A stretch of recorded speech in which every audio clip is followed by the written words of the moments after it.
My name is Michael Donovan, and for as long as I can remember, the echo of distant gunfire and the harsh lessons of combat have been etched into my very soul.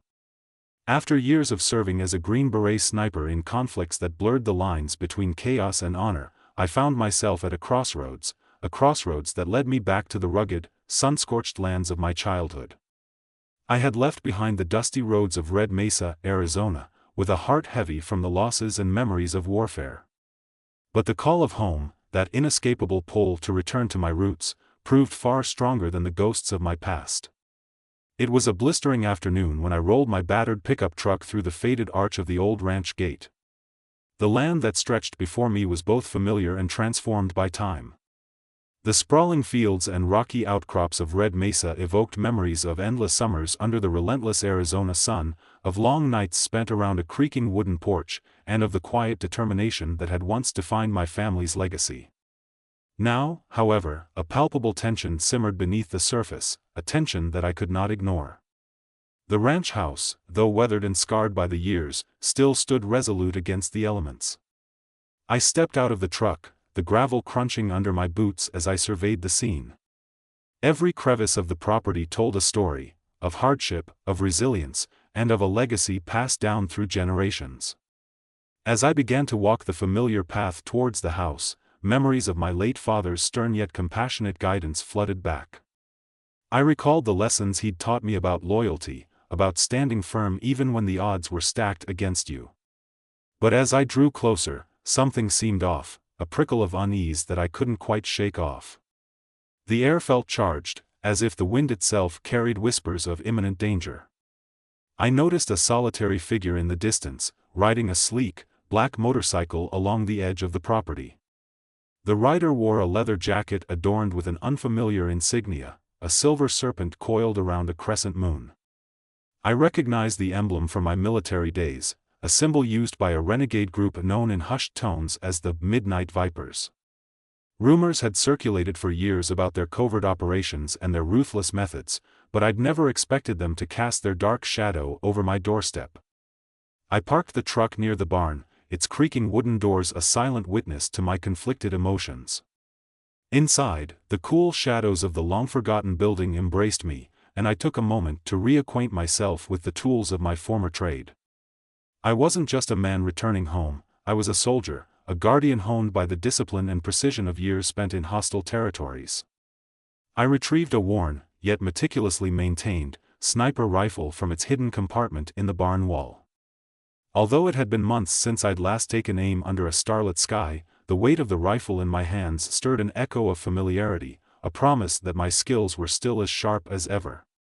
I settled on a creaking wooden stool and allowed my mind to wander back to the countless missions, the split-second decisions, and the silent conversations with death I'd engaged in during my service.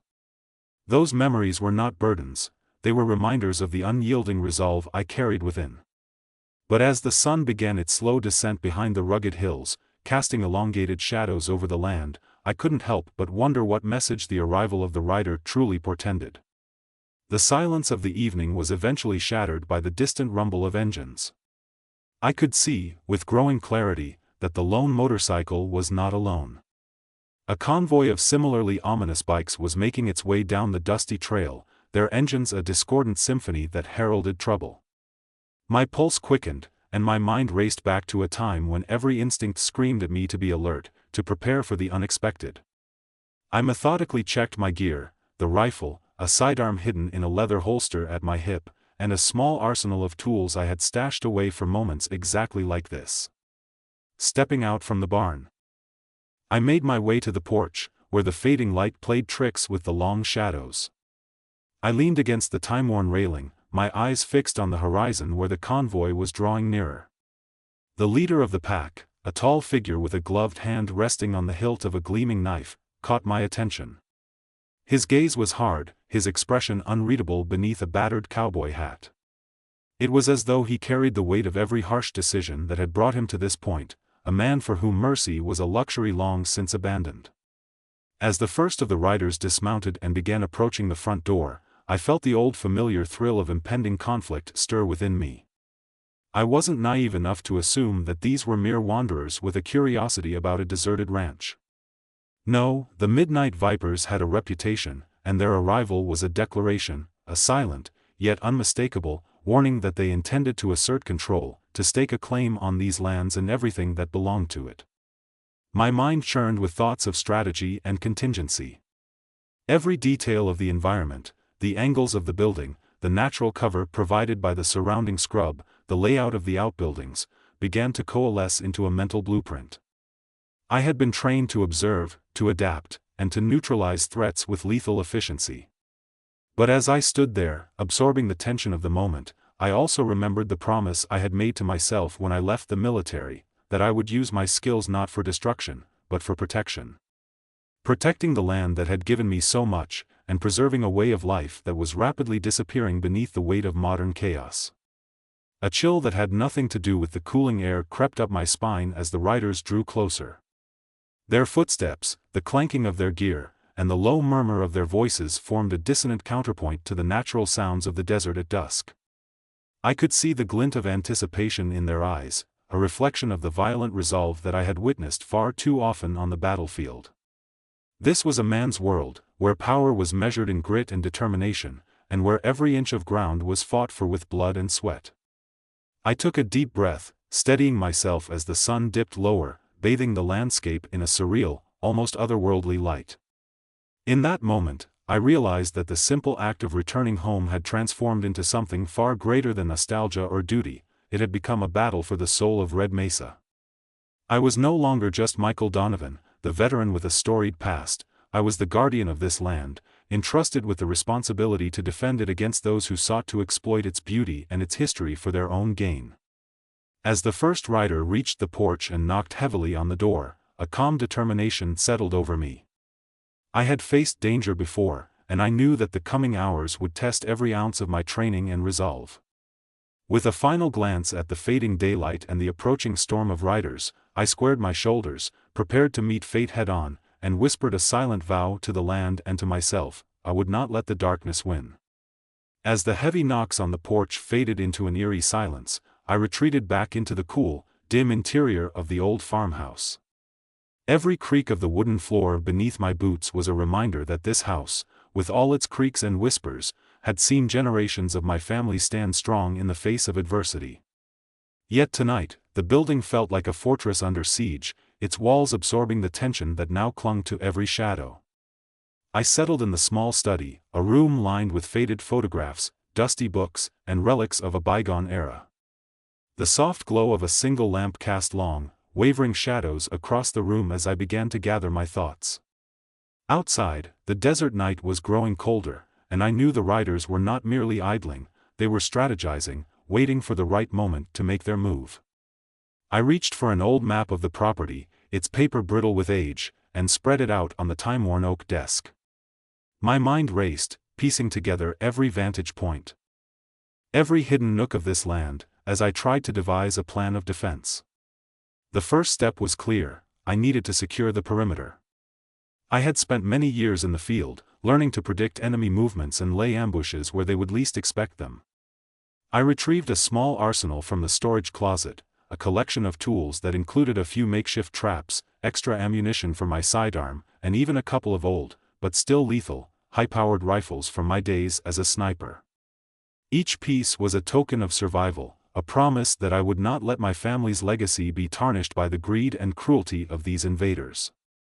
I carefully examined the blueprint of my childhood home, running my fingers over the lines that marked hidden passageways and escape routes. My father had built this place with secrets in mind, knowing that one day, they might be needed. I recalled how he used to whisper about the importance of being prepared for the unexpected, of always having a plan when the world turned hostile. Now, as the distant rumble of engines echoed under the moonlit sky, his wisdom was more than just memory, it was a lifeline. I could hear the quiet murmur of voices drifting through the cracks of the old wood, a subtle reminder that the invaders were regrouping. The riders had not given up, they were simply biding their time, watching, waiting for that vulnerable moment when my guard might slip. I checked the windows and secured the back door with a heavy, wrought iron bar that had belonged to my grandfather. Every movement in the dark seemed amplified, as if the very night was aware of the impending conflict. Outside, the moon hung low over the horizon, casting a pale, ghostly light on the rugged terrain of Red Mesa. I moved to the front window, peering out into the darkness.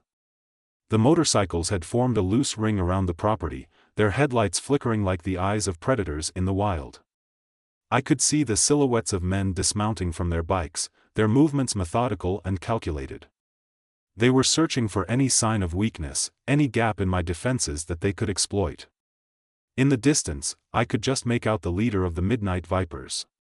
He stood apart from the others, his posture exuding authority and menace. His eyes, barely visible beneath the brim of his hat, swept across the landscape as if he were assessing every possible point of entry. I felt an almost visceral pull, a deep-seated determination to protect everything I held dear. Every fiber of my being was tuned to the coming battle, and I silently vowed that tonight, no one would trespass upon my home without paying a steep price. I retreated back to the study, where I began to map out contingencies. I pulled out an old notebook, a journal filled with sketches, battle plans, and strategic notes from my time in the military. Flipping through its yellowed pages, I recalled missions in harsh terrains, nights spent alone in enemy territory, and the calm, focused determination that had seen me through countless ordeals.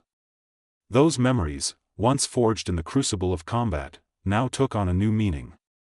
They were not just about survival, they were about protecting a legacy, about honoring the memory of a father, a mentor, and a guardian who had once told me, when you stand for something, you must be ready to fight for it. Every minute ticked by with agonizing slowness, yet the tension was palpable. The distant rumble of engines, the occasional clatter of metal, and even the whisper of the wind through the mesquite trees formed a symphony of impending conflict. I carefully recalibrated my equipment, ensuring that each piece was ready for immediate use. I placed a small mirror strategically near the back entrance, rigged to reflect any movement in the dark corridors outside. The plan was simple yet effective, to use the land's natural features and the age-old tricks of the trade to create a defensive web that would confound and frustrate any intruder. I paused to consider the stakes. This was more than a mere skirmish over land. It was a battle for identity, a confrontation between the old ways, steeped in honor and resilience, and a new order driven by ruthless opportunism. The Midnight Vipers represented everything I despised about modern greed, a disregard for tradition, for the sacrifices made by those who came before. As I methodically reviewed every angle of the property, I thought of the countless stories my father had told me, stories of heroes who had fought not for wealth or power, but for the dignity of a way of life. That spirit, that unwavering resolve, pulsed within me now more than ever. Just as I finished finalizing my plans, I heard a sudden, sharp knock at the back door, a sound that sliced through the tense silence like a knife. My heart pounded in my chest as I slowly approached, my hand instinctively moving toward the rifle slung over my shoulder. I eased the door open a crack and peered into the dark hallway beyond. For a split second, my eyes caught a glimpse of movement, a flash of leather, a glint of metal, before the figure disappeared into the gloom.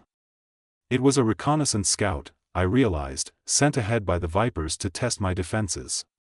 His stealth and speed were commendable, yet his presence only served to confirm what I had long suspected. Tonight, the full might of the Midnight Vipers was converging upon my home. I closed the door quietly and returned to the study, where I now had only minutes to finalize my plans before the storm broke upon us. My thoughts turned to the people I loved, the quiet life I had hoped to rebuild here in Red Mesa, the land that had nurtured me, and the countless silent sacrifices made by generations before me. This was my stand, my final act of defiance against a force that sought to erase the values I held dear. I whispered a quiet prayer for strength and clarity, knowing that the coming hours would test every lesson, every skill, and every ounce of courage I possessed. Outside, the convoy began to shift, the riders regrouping in a formation that suggested their leader was preparing to launch a coordinated assault. I could almost see the strategic calculations in their eyes as they assessed the situation, just as I was doing on my side of the battlefield. The desert had a way of magnifying both the calm before the storm and the storm itself, and tonight, every moment was charged with the electric promise of violence. I moved towards the window once more, the weight of responsibility anchoring my resolve. The quiet determination in my eyes belied the maelstrom of thoughts racing through my mind. I was no longer the man who had once left Red Mesa seeking peace. I was a soldier reborn from the ashes of conflict, standing as the last bulwark between my home and a tide of ruthless invaders. The minutes stretched into what felt like hours as I awaited the inevitable. Every creak, every distant murmur, was a prelude to the clash that was about to unfold. I checked my weapon one last time, ensuring it was primed and ready to dispense justice in a language as old as honor itself. With each passing second, the night's stillness became a canvas upon which the drama of survival and valor would soon be painted in bold, unyielding strokes. In that profound stillness, with the ghostly desert winds whispering through the broken windowpanes, I felt the quiet certainty that whatever happened next, I would face it with the unbreakable spirit of a Green Beret and the enduring love for the land that had forged me. The calm before the storm was over, and the battle lines were now drawn. The night deepened into a heavy, almost tangible presence as the riders began to move with a precision that left no doubt, the assault was imminent. Every moment in the hours before dawn was a silent prelude to chaos, a foretaste of the violent ballet that was about to unfold. I found myself shifting from a state of vigilant calm to an adrenaline-fueled readiness that belied the long hours of preparation. In the quiet moments of the farmhouse, the old floorboards beneath my boots seemed to echo the heartbeat of the land itself, a steady reminder that every element of this place was ready to rise in its own defense. I slipped out of the study and moved to the front of the house, where a narrow corridor led to the main living area. The air was cool and laced with the scents of sagebrush and dust, mingling in a way that was both nostalgic and ominous. From my carefully chosen vantage point, I could see the outlines of the riders as they shifted positions around the perimeter. The leader, ever the shadowy figure under his battered hat, directed his cohorts with deliberate hand gestures, as if orchestrating a silent symphony of menace. I watched as two riders approached the reinforced back door, their movements synchronized like a well-practiced drill. In that moment, I recalled my days in the field, how, amidst the chaos of battle, every second stretched into eternity, every decision carried the weight of life and death. The farmhouse had been converted into a living, breathing fortress.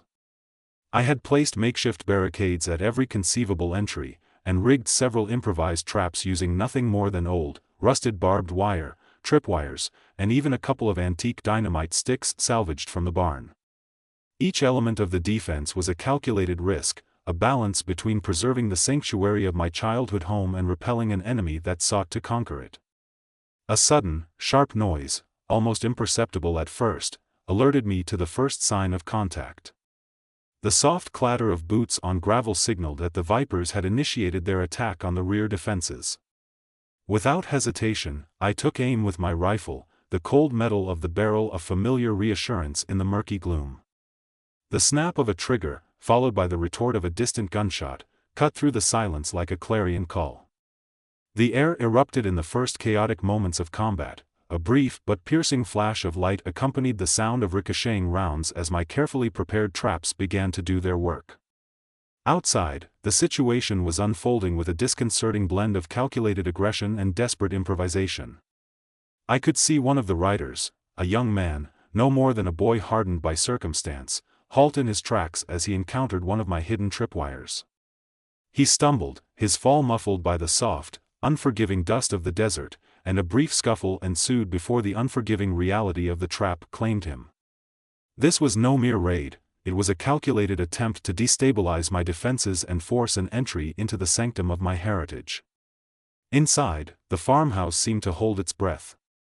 I could hear the faint murmur of my thoughts as I recalibrated my focus. The sounds of the conflict, distant yet insistent, reminded me of all the missions where every split second was laced with tension. I moved swiftly to a side window that overlooked the rear approach, my fingers brushing against the cold, worn frame as I secured a position behind a thick drape. There, concealed by the interplay of shadow and light, I could observe the enemy's every move. Each flash of a headlamp, each shadow crossing the dusty ground, was a heartbeat in the larger rhythm of this unfolding confrontation. The riders, undeterred by the unexpected losses, pressed forward with relentless determination. I noticed a subtle shift in their formation as they began to deploy heavier weaponry. The sound of machine gun fire soon intermingled with the more measured reports of sniper rifles, their precision echoing the very techniques I had honed over years of service. The cacophony of battle, punctuated by shouts and the desperate sounds of clashing wills, served as a brutal reminder of the stakes. Every bullet fired was a testament to the determination of men who believed themselves to be the arbiters of fate, and every missed shot was a reminder of the fine line between victory and defeat. My own heart hammered with a blend of nostalgia and righteous fury. This was not a conflict of ideologies or political ambitions, it was a struggle for the soul of a land that had nurtured me, that had been witness to the sweat, love, and sacrifice of generations. I thought of my father, whose weathered face and steadfast eyes had always exuded a quiet strength, and I resolved that I would not allow this sacred ground to be defiled by the greed of outsiders. The assault intensified as a group of riders, emboldened by their initial successes, attempted to breach the main entrance. I could see them pushing forward, their shadows merging into a single, dark tide under the flickering light of a failing street lamp. I adjusted my position and fired another precise shot into the advancing ranks. The sound of the impact was both clinical and unforgiving, a necessary echo of the measures I was forced to take. Each pull of the trigger reaffirmed my commitment to defending everything that I had ever held dear. Amid the tumult, I heard the distinct clatter of metal, a large, reinforced door being forced open at the front of the house. The sound spurred me into immediate action. I moved with the quiet grace of a man who had long ago internalized the discipline of combat.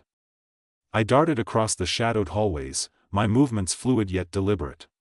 Every corner of the farmhouse had been turned into a potential battleground, every piece of furniture and decor transformed into part of an improvised fortification.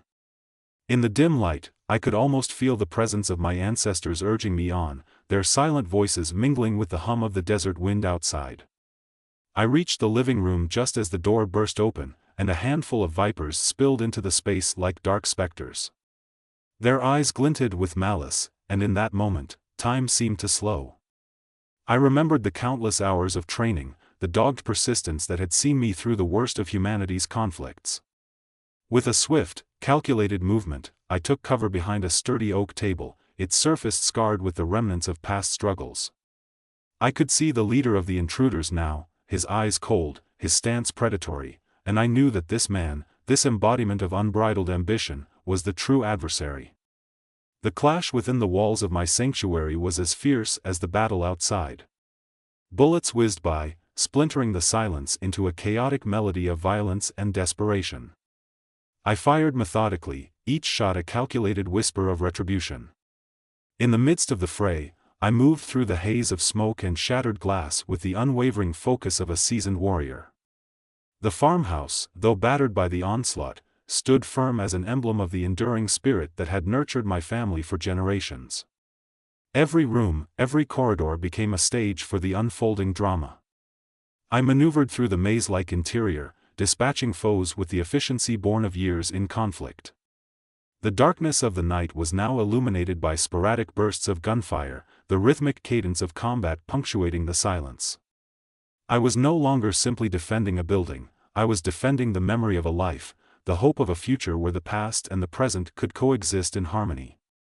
As the battle raged on and the first hints of dawn began to bleed into the horizon, I could sense the tide slowly turning. The sheer determination of my defense, coupled with the strategic placement of every trap and barricade, was beginning to wear down the invaders. Their numbers, once overwhelming, were now dwindling under the relentless assault of precise, calculated resistance. The Midnight Vipers, for all their ferocity and cunning, were facing a force that was unyielding, a force forged in the crucible of experience, tempered by loss, and driven by a love for the land that no enemy could ever understand. In the final moments of that violent night, as the first rays of dawn cast a pale glow over Red Mesa, I found myself standing amidst the wreckage of what had once been a coordinated assault. The farmhouse, though scarred and battered, still stood as a testament to the power of resilience and determination. The invaders, now disorganized and beaten back, began to retreat into the encroaching shadows from which they had emerged. I knew that this victory, hard-won and bittersweet, was not merely a personal triumph, it was a declaration that the spirit of the land would never be subjugated by the ambitions of the unscrupulous. As I holstered my rifle and stepped outside into the cool embrace of the early morning, I took a moment to survey the battleground. The dust of combat still hung in the air, mingling with the first light of day, and I could see the outlines of the fallen, both friend and foe, scattered among the remnants of the fierce struggle. In that silent, reflective pause, I allowed myself to feel both the sorrow and the pride of having stood my ground. The memories of the night would forever be etched into my heart, a constant reminder of the sacrifices made to preserve a legacy that was larger than any single man. The clash at dusk had ended, but the war for the soul of this land was far from over. With each passing moment, the rising sun reaffirmed that hope, like the unyielding spirit of a warrior, would endure, even in the face of darkness. And as I gazed out over the horizon, resolute and determined, I knew that the legacy of Red Mesa would live on, carved in the dust and etched into the hearts of those who dared to defend it. The first light of day revealed the scars left behind by the tumultuous night. Standing on the threshold of the battered farmhouse, I surveyed the aftermath with a heavy heart and a mind still racing with the echoes of conflict. The cool, pale light of dawn lent a surreal quality to the scene, a juxtaposition of the raw violence of the previous hours and the tender vulnerability of a new beginning. Dust swirled in the gentle morning breeze, mingling with the lingering remnants of smoke and shattered glass, creating a tapestry of ruin and resilience that told the tale of our struggle. Every step I took on the cracked, sun-baked earth felt like a solemn journey through memory and duty. The once proud homestead, now marred by bullet holes and scorched wood, stood as a silent witness to the fierce battle fought within its walls. I moved methodically through the debris, each footfall a reminder of the cost of defiance. The fallen riders of the Midnight Vipers were scattered along the periphery, some sprawled in the dust, others hidden beneath the long shadows of the outbuildings. Their presence was a stark testament to the ruthlessness of their assault and the price they had paid for their ambition. Inside, the farmhouse was a labyrinth of both light and shadow. The once sterile silence was now broken by the creaking of damaged floorboards and the soft, steady drip of water seeping through a fractured roof. I made my way cautiously through the corridors, my senses finely attuned to every sound, every subtle movement that hinted at hidden dangers. Despite the chaos, there was an odd sense of peace amid the ruins, a fragile hope that the battle was truly over, at least for this day. I paused in the main hall, the epicenter of the night's chaos, and allowed myself a moment of introspection. Memories of my military days surged forward, recalling nights spent alone in the field, when the weight of solitude was countered only by the resolve to protect what mattered most. I had defended this land with every fiber of my being, but the toll of the conflict was visible in the deep lines etched into my face and the weariness in my bones. Yet, amid that exhaustion, a renewed sense of purpose began to emerge. I knew that this victory, hard-fought and bittersweet, was not merely a temporary reprieve. It was a call to action, a clarion call that resonated deep within the core of who I was. With the immediate threat temporarily abated, my thoughts turned to the long-term defense of my home and the legacy of the land. The battle had exposed vulnerabilities that could be exploited if the invaders chose to return in greater force. I resolved to rebuild not just the physical barriers, but to forge alliances that would fortify the spirit of resistance in Red Mesa. It was then that I remembered the quiet strength of the local community, the weathered ranchers, the resilient townsfolk who had long suffered under the creeping influence of unscrupulous forces. I ventured out toward the small, makeshift command post that I had set up on the eastern side of the property, a converted barn that had once served as a storage facility. The barn's interior was dimly lit by a few flickering oil lamps, and every surface bore marks of the night's chaos, hastily scrawled maps, discarded ammunition, and the scattered remnants of traps that had once been lethal. I sank into an old wooden chair, its surface rough and worn, and began to piece together a plan. I needed to reach out to the local community, to those who still held fast to the traditions of honor and self-reliance. Taking a battered walkie-talkie from a weathered shelf, I transmitted a coded message, a call for reinforcements and a rallying cry for those who had quietly observed the unfolding events. The static of the radio soon gave way to a clear, measured voice that identified itself as one of the town's longtime residents. He spoke of a small group of neighbors who had been preparing for the worst, men and women with a fierce commitment to the land and its legacy. Their names and faces were etched in my memory from years past, farmers, ranchers, even a retired law enforcement officer, and I felt a surge of determination. Together, we could form an alliance that would repel any future incursions. While I waited for word from the Allies, I set to work reinforcing the perimeter. I scouted the boundaries of the property under the stark morning light, noting the locations where the enemy had struck with precision. Each impact on the walls and fences was a reminder of the sophisticated planning behind the attack, a blueprint that, if left unaddressed, could serve as a roadmap for a renewed assault. With the help of my own scattered supplies, I began patching up the breaches. Every nail driven into weathered wood, every bar of metal secured, was a reaffirmation of my commitment to protect this sanctuary at all costs. Hours passed in a blur of concentrated effort and measured breaths. I couldn't help but recall the grim determination of the Midnight Vipers as they had pushed into my defenses. Their leader, a cold, calculating figure with eyes that betrayed little emotion, had commanded the assault with a confidence that I both respected and despised. I wondered what drove men like him to such extremes. Was it pure ambition, or a deep-seated belief that they were, in their own warped way, preserving a legacy? That thought nagged at me as I labored, fueling my resolve to not only fortify my home but also to expose the true nature of those who sought to seize it. By midday, the first of my allies began to trickle in. A dusty pickup truck, its bed filled with tools and provisions, pulled up along the weathered drive. Out stepped Sheriff Hank, a man whose weathered face and steely gaze had been shaped by decades of small-town justice. His presence was both a comfort and a rallying point. Soon after, a group of local ranchers, each carrying the weight of their own battles against encroaching corruption, joined us. They brought with them not just tools and supplies, but stories of resistance and unwavering hope. We gathered around a long, scarred table in the barn, maps spread out before us like battle plans of old. Over cups of bitter coffee and shared memories of hardship, we discussed strategies to safeguard the town from future threats. The discussion was animated, punctuated by passionate declarations and quiet nods of understanding. Each person, from the grizzled rancher with calloused hands to the retired deputy whose eyes had seen too much, contributed insights honed by years of living on the edge of law and disorder. I listened intently, feeling the weight of our shared responsibility and the strength that came from unity. I recounted the events of the night, the precision of the enemy, the vulnerability of our defenses, and the resolve that had seen us through the initial onslaught.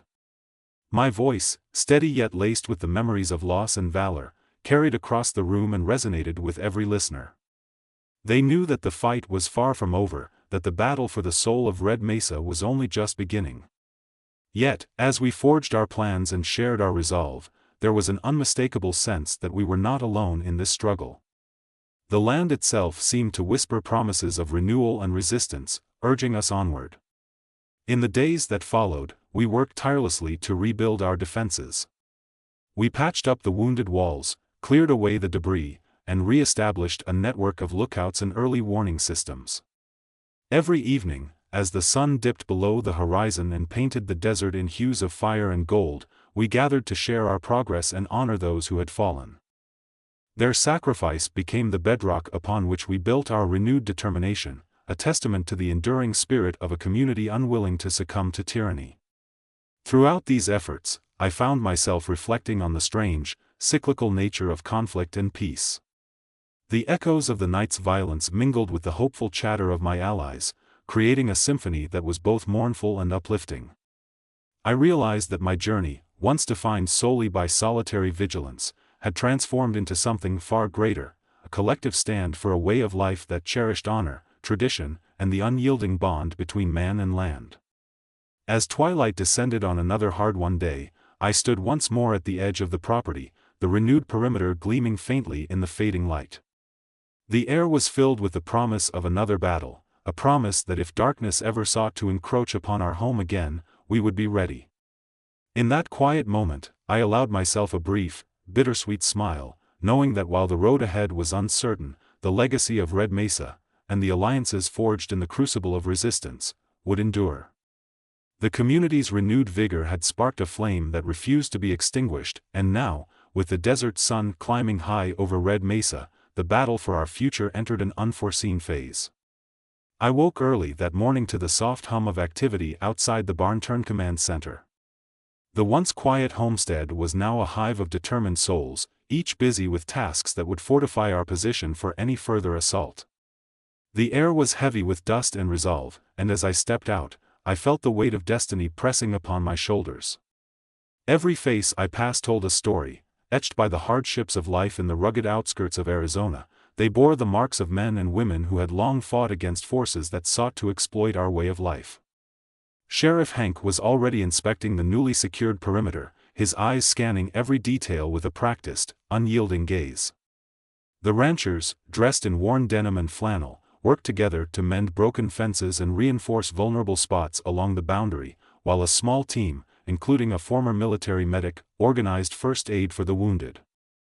I found solace in the sight of our community uniting, each person lending strength to another, as if we were all threads in the same tightly woven tapestry.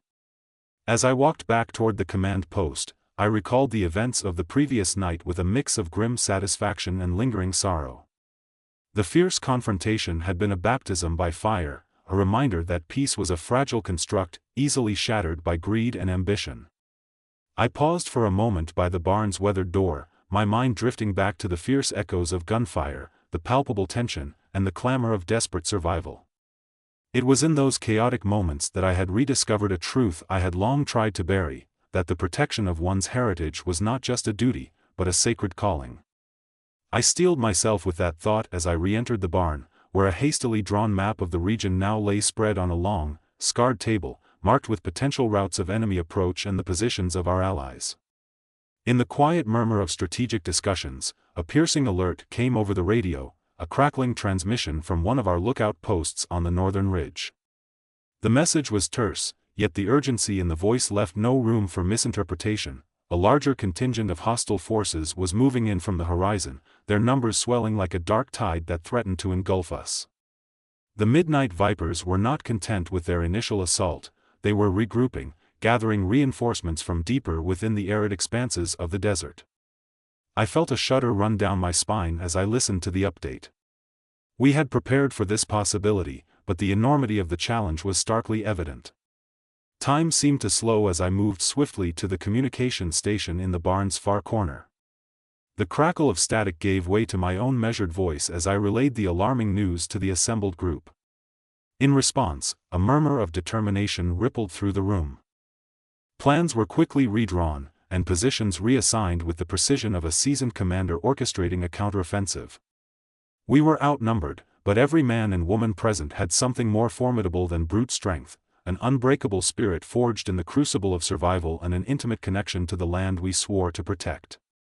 I took a moment to gaze out through a small window, where the horizon was beginning to darken with the approaching storm of riders and armed men. The landscape, a seemingly endless canvas of parched earth and jagged rock formations, suddenly appeared as a battleground where every grain of sand might witness acts of valor and sacrifice. The sun, now a mere memory behind a thick veil of dust and shifting clouds, surrendered its light to the creeping twilight. It was in this dimming glow that I recognized the gravity of our situation. The enemy was moving faster than we had anticipated, and the next confrontation could be our most grueling yet. Mobilizing our forces, I led a small, elite group out of the barn and toward a series of natural outcroppings that served as both lookout points and defensive positions. With practiced precision, I positioned myself atop a rugged ridge, where I could survey the approaching enemy formation.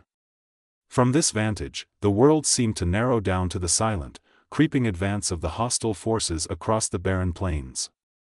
In the distance, I could make out the glint of armor, the rhythmic thrum of engines from a convoy of modified vehicles, and the unmistakable insignia of the Midnight Vipers, now bolstered by a new faction of mercenaries.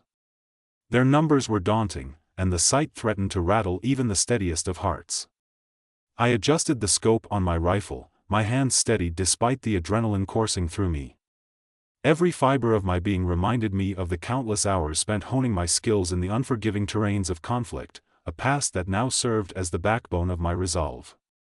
I aimed at the lead vehicle of the approaching column, my finger poised on the trigger as I calculated the perfect moment to engage. But before I could take the shot, a voice crackled over the radio behind me, a signal from one of our scouts confirming that the enemy's advance was indeed coordinated and that they were already positioning themselves for a full frontal assault on our fortified eastern perimeter. The gravity of the situation pressed in on us from all sides. Back at the barn, Sheriff Hank had organized our available firepower, and a few of our more experienced marksmen took up positions along the rebuilt walls. I could hear the hushed orders and urgent communications as we prepared for the inevitable clash. The plan was simple yet perilous: hold the line, inflict maximum damage on the enemy, and force them to reconsider the cost of attacking our cherished homeland. I recalled the many missions where split-second decisions had determined the fate of entire operations. Now, that same clarity of purpose steeled my resolve. I signaled to my team to hold their positions and began issuing silent commands through our covert communication network. Every detail was meticulously coordinated: the position of each lookout, the timing of each volley, and the fallback points that had been marked in case the enemy breached our outer defenses. The desert had taught me that every second counted, and as the enemy's formation crept closer, those seconds began to feel like an eternity. The first wave of the enemy struck as if propelled by a relentless, unseen force. The sharp reports of distant gunfire melded with the thunderous roar of heavy engines, and the ground itself seemed to tremble under the assault. From my perch on the ridge, I witnessed a cascade of motion, silhouettes advancing with a grim determination, the flash of weapons cutting through the gloom, and the splintering of barricades under the weight of the attack. In that moment, time and duty converged. I took aim, and with a precise, calculated shot, felled the lead attacker, an action that sent a ripple of shock through the enemy ranks. The ensuing minutes were a maelstrom of chaos and valor. Every shot I fired was a desperate plea for survival, every command a thread woven into the fabric of our collective resistance. The enemy, now fully committed to their assault, pressed forward with renewed vigor, determined to overrun our defenses. I watched as my fellow defenders, hardened by the trials of both battle and loss, met the challenge head-on, their weapons blazing in the twilight. In the midst of that turbulence, I felt a profound kinship with every soul engaged in this desperate dance. We were bound by a singular purpose: to protect the legacy of our homeland, no matter the cost. As the enemy's advance began to stall under the barrage of our countermeasures, the tide of battle hung in a delicate balance. The once distant echoes of conflict had now grown intimate, their intensity magnified by the ferocity of each encounter. I moved along the ridge, repositioning to maintain a clear line of sight and providing covering fire for a group of defenders retreating to a more secure position. The cadence of battle was unyielding, the sound of clashing wills punctuating the air, as if the very spirit of the desert was joining our struggle. In the midst of the relentless onslaught, I found brief moments of stillness, fleeting instances when the chaos receded enough for me to reflect on the gravity of our situation. The horizon, painted in dark hues and streaked with the last vestiges of fading light, stood as a reminder of both our vulnerability and our unbreakable resolve. This was not merely a clash of arms but a defining moment in the saga of our people, a moment where the indomitable spirit of those who call this land home was pitted against the merciless ambitions of those who would see it fall. Every heartbeat, every breath, was a testament to our unyielding determination. And as the enemy's numbers began to wane under the ceaseless barrage of our defense, I could sense that the tide was finally turning.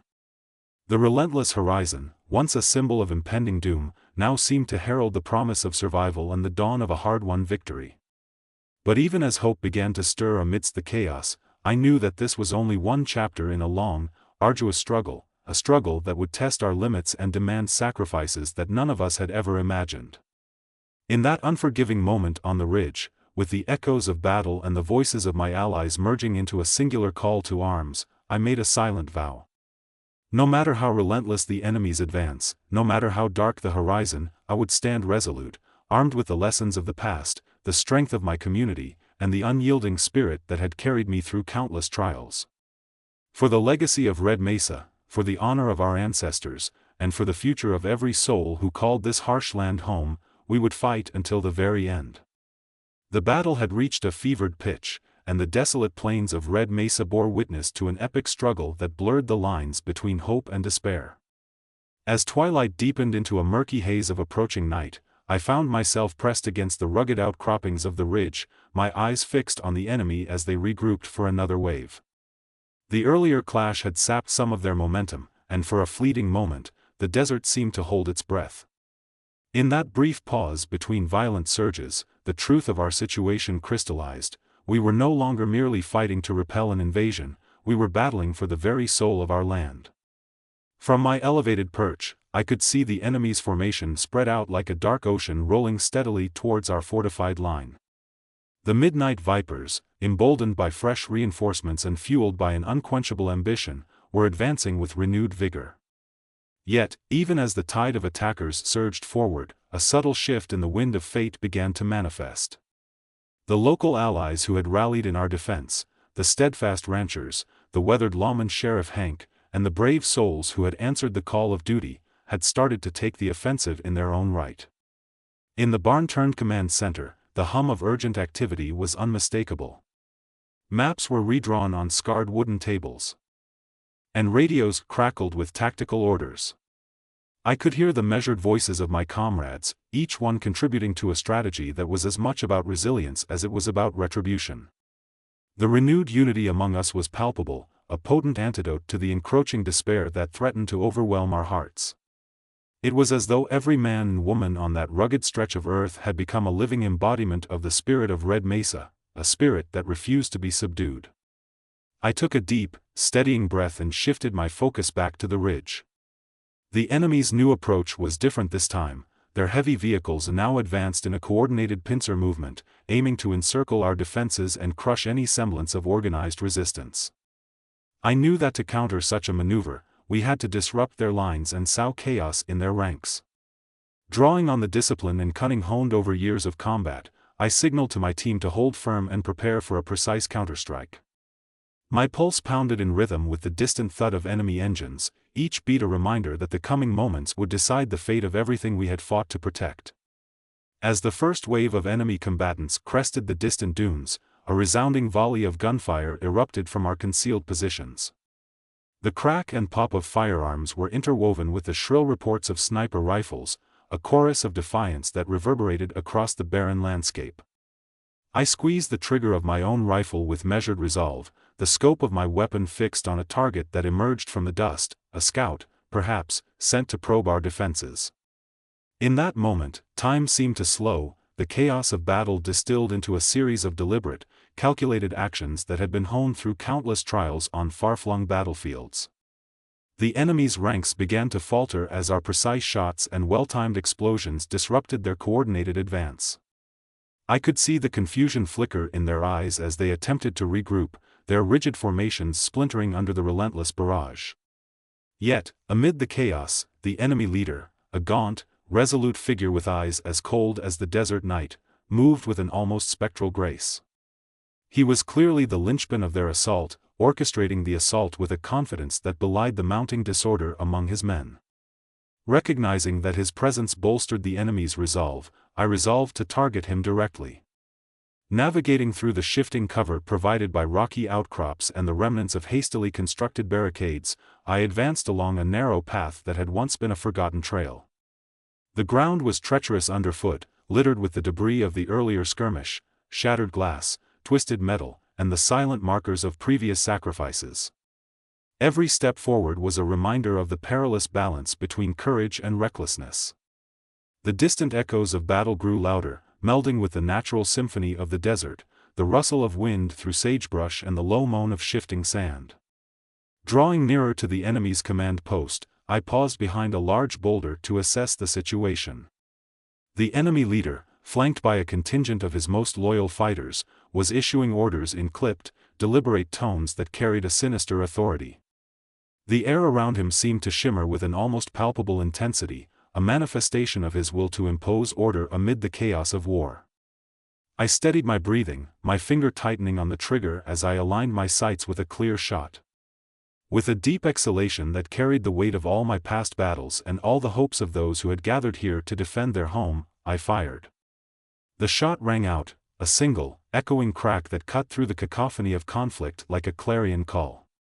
In an instant, the enemy leader's head jerked back, his expression twisting into one of shock and disbelief before he crumpled to the ground. The effect was instantaneous. The precise, almost surgical removal of the enemy's command figure sent shockwaves through their ranks, and in that moment of disarray, our own forces surged forward with renewed vigor. The enemy's pincer movement began to crumble, their coordinated assault dissolving into a frantic scramble to re-establish order. I retreated back to my ridge position, my senses alive to every nuance of the battle unfolding below. In the ensuing minutes, our allies pressed the advantage with a ferocity born of necessity and resolve. The combined might of local forces and our hardened unit created a vortex of resistance that swept across the enemy lines, forcing them into a chaotic retreat. The desert, once poised to become a graveyard for our dreams, now transformed into a battleground of hope, a place where the indomitable spirit of the people could assert itself against overwhelming odds. As the enemy began to withdraw, their formation disintegrating into scattered fragments fleeing into the twilight, I allowed myself a moment of cautious relief. The tide had turned, and the initial wave of the counteroffensive had achieved its objective. Yet, even amid the jubilation of victory, I was acutely aware that this respite was temporary. The enemy might regroup, and new challenges could emerge from the relentless expanse of the desert.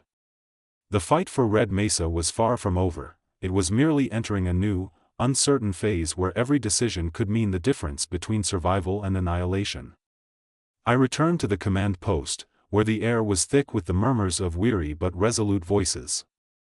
Sheriff Hank and the other leaders conferred over maps and radio communications, their eyes reflecting both the fatigue of battle and the steely determination of those who had seen too much loss to accept defeat. In that moment, the bonds that united us, crafted in the crucible of shared sacrifice, seemed stronger than ever. We were not just defenders of a piece of land, we were guardians of a legacy, keepers of a story that had been written in blood and hope over generations. The sun began to rise over the horizon, casting its early, golden light upon the scarred landscape. It was a sunrise that spoke of new beginnings, of battles fought and lessons learned, and of the enduring strength that came from standing together in the face of adversity. As I gazed upon that breathtaking vista, I felt a deep, resonant hope swell within me. Our victory today was not a conclusion, it was a promise that the spirit of Red Mesa would endure, that the legacy of those who had come before us would be honored, and that we would continue to fight for the land and the values we held dear. With the enemy in retreat and the echoes of the battle slowly fading into the morning light, I knew that the journey ahead would be fraught with challenges yet illuminated by the collective courage of our people. I vowed to remain vigilant, to nurture the fragile alliances we had forged, and to ensure that the sacrifices of tonight would not be in vain. The turning tide of battle had given us a fighting chance, and as the new day dawned, I stood ready to embrace the uncertain future with a heart full of resolve and a spirit that burned as brightly as the rising sun. The aftermath of battle was never a time for idle reflection. As the new day broke over Red Mesa, its golden light spilling over the scarred earth and broken barricades, I knew that our struggle was reaching its culmination. Standing amidst the ruins of conflict and the fragile seeds of hope we had sown, I felt both the heavy burden of loss and the undeniable warmth of redemption. The relentless fury of the previous night had given way to a solemn calm, a quiet promise that our efforts had not been in vain, that the legacy of this land, and all those who had fought to protect it, would endure. In the early hours of the morning, as the remnants of enemy forces melted away into the endless horizon, I took a slow, deliberate walk through the rebuilt perimeter. The landscape, once again bathed in the soft light of dawn, now revealed the true cost of our resistance: shattered windows, deep scars gouged into the walls of our farmhouse, and the silent testimony of those who had fallen defending their home. Yet, even in the face of such devastation, there was an unmistakable air of renewal. Every makeshift repair, every carefully placed barricade, stood as a testament to our resolve, a silent vow that we would never allow tyranny to reclaim what was rightfully ours. I made my way back to the command center, the converted barn that had become a beacon of unity and hope for our small community. Inside, the air was thick with the quiet murmur of recovery. Sheriff Hank, his face etched with both exhaustion and unwavering determination, was coordinating the cleanup efforts. Neighbors and allies, men and women whose hands had been calloused by hardship and perseverance, worked side by side to rebuild what the enemy had tried to destroy. Their shared spirit, forged in the crucible of battle, was a reminder that true strength lay not in the weapons we carried, but in the bonds we nurtured among ourselves. Taking a moment to rest against a rough-hewn table scarred by both time and conflict, I allowed my mind to drift back over the tumultuous events of the last few days. I recalled the cold, unyielding desert nights, the visceral rush of adrenaline as enemy lines fell apart under our combined might, and the piercing clarity of purpose that had driven me to stand against overwhelming odds. Every memory was interwoven with the pain of loss, friends, allies, and even foes who had paid the ultimate price on this unforgiving battleground. But in that pain, there was also the spark of redemption, a realization that our sacrifices were not futile but rather the stepping stones toward a brighter, more just future. Outside, as the sun climbed higher into a sky that promised warmth and healing, I stepped out onto the rebuilt porch of the farmhouse. The morning chorus of the desert, rustling mesquite, distant bird calls, and even the soft sigh of the wind, spoke of new beginnings. I gazed across the horizon, where the last traces of enemy movement had vanished, replaced by the gentle, persistent rhythms of life reasserting itself over the desolation of conflict. In that moment, I felt a profound connection to the land, a bond that had been tested in fire and blood, and yet emerged stronger and more resilient than ever before. I gathered the people around me, forming a small circle on the open front yard. There, in the tender light of day, I addressed them with a voice that carried both the weariness of battle and the hope of renewal. Today, I began, we stand on the threshold of a new era. The darkness that tried to engulf us has been repelled, not by the might of our weapons alone, but by the indomitable spirit of a community that refuses to surrender its legacy. Each of you is a guardian of this land, a living reminder that the values we cherish, honor, unity, and the unyielding love for our home, are worth fighting for. As I spoke, I saw eyes glistening with unshed tears, expressions hardened by loss softening into determined resolve. Their faces, each etched with a story of personal sacrifice and relentless courage, affirmed that our struggle had been shared by every soul who called this place home. In the hours that followed, we set to work not only on repairing the physical wounds left by the battle but also on healing the deeper fissures within our community. We organized vigils to honor the fallen, their names etched in the silent memories of those who remained. The barn became a gathering point where stories of heroism and loss were recounted, where each retelling served as both catharsis and a pledge to remember the sacrifices made in the name of freedom. I joined in these conversations, my own experiences as a former Green Beret and a man of the field melding with the humble narratives of local ranchers and families who had weathered storms far greater than any single conflict. In every shared word, in every tear and smile, there was an affirmation that our future was being written not in the ink of despair, but in the vibrant colors of hope and resilience. As the day wore on, the first signs of rebirth became visible. The shattered windows were replaced with sturdy panes salvaged from the wreckage, the scorched walls were mended with new layers of wood and a determination that would not yield to the ravages of time. I took part in these efforts, my hand steady despite the fatigue that pressed upon me. Each nail driven, each board set in place, was a small act of defiance, a tangible assertion that we would rebuild not merely to restore what was lost but to create something stronger. Something that honored the past while paving the way for the future. In a quiet moment of reflection, I found myself alone on the porch, the cool breeze of late afternoon whispering through the pines. I thought of the enemy, the midnight vipers and the mercenaries who had once threatened to upend the delicate balance of our lives. Their ambitions had been as ruthless as they were misguided, yet even in their defeat, I could not help but ponder the tragic forces that had driven them to such extremes. In that contemplation, I realized that the cycle of conflict was one that could be broken only by the courage to embrace change and to rebuild on the foundations of understanding and unity. Our fight had not been solely about defending a patch of land, it had been about affirming a way of life, a set of values that could serve as a beacon of hope in a world too often consumed by greed and division. As dusk approached and the sky transformed into a canvas of purples and deep blues, I gathered once more with my fellow guardians beneath the vast expanse of the desert heavens. There, in that final light of day, I pledged to carry forward the legacy of our struggle, not as a memory of pain, but as a promise of redemption. We have weathered the storm, I said softly, my voice resonating with conviction, and from these ashes, we will rise. Our past may be scarred, but our future is unwritten. It is up to us to write a tale of unity, of justice, and of enduring hope. In that solemn promise, I saw the spark of a new beginning ignite in the hearts of those gathered, a shared understanding that, despite the darkness we had faced, the dawn of redemption was not only possible, but inevitable. With the stars beginning to punctuate the twilight sky, I stepped away from the circle, feeling the steady rhythm of the desert beneath my boots and the quiet assurance that our journey was far from over.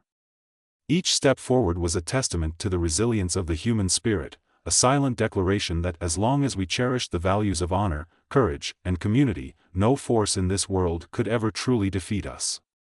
The dawn of redemption had arrived, and with it, the promise of a future where every struggle, every sacrifice, contributed to a legacy of hope and unyielding strength.